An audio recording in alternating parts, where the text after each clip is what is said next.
السلام عليكم، كيف حالكم يا جماعة؟ إن شاء الله تكونوا بخير يا رب. آسفين على الانقطاع، واليوم جبنا لكم تطبيق جديد، جروبات واتساب جديدة. إخواني، تطبيق بيحتوي على جروبات واتساب من كل الدول العربية. راح يكون الرابط بالوصف أو ابحث عليه بالمتجر. جروبات واتساب، هذا هو التطبيق. نضغط فتح، تقييم التطبيق. هاي الواجهة أخواني، واجهة سهلة جدا. نضغط دخول. Anni di relazione, state per andare a vivere insieme ma vieni mollato di punto in bianco per un altro ragazzo perché ops le nostre direzioni di vita. هاي إعلانات التطبيق، إن شاء الله راح نخففها. إخواني، هي واجهة المستخدم، واجهة سهلة جدا. أول شي مجموعات من المستخدمين. أنتوا إذا عندكم جروبات ترسلوا لنا إياها على التليجرام ونحن راح نضيفها بالتطبيق. أوكي، هاي كل جروب ترسلوه راح نضيف أيقونة الجروب واسم الجروب والدولة يلي تطلب أنت النشر فيها. هاي ألا بذكر الله تطمئن القلوب، ندخل عليها.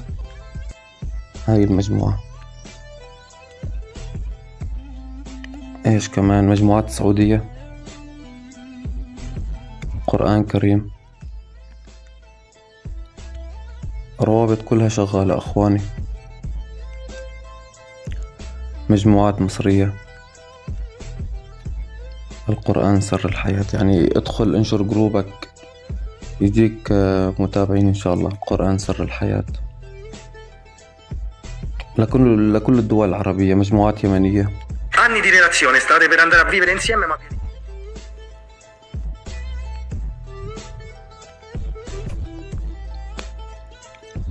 مجموعات عراقية، أهل العراق، والنعم من أهل العراق. إيش كل قسم في أكثر من 20-30 جروب، كلهم يعني يتجددوا يوميا. مجموعات سورية، بالقرآن نحيا، كفو، حالات واتساب. والله مجموعات يعني مفروزة فرز ومنقينها كلها حلوات. هي كل الدول العربية، أردنية، فلسطينية، الله يفرج عنكم يا فلسطين، لبنانية، هذول بيها بنات حلوات والله. المهم اخواني، ما راح اطول عليكم. التطبيق هذا والرابط راح يكون بالوصف، حملوه واعطونا رأيكم فيه. طبعا هي الصفحة الرئيسية هنا، وهنا مجموعة التطبيق. هنا غرفة دردشة، حط اسمك وحط صورة هنا. ادخل يعني شات جماعي. نختار صورة مثلا من المعرض،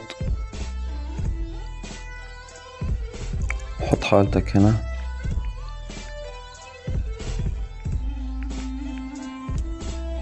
واضغط حفظ، راح يدخلك على قسم دردشة جماعية. تمام اخواني، هنا كمان تنشر جروبك وتحكي مع ناس خاص. Anni di relazione, state per andare a vivere insieme ma vieni mollato.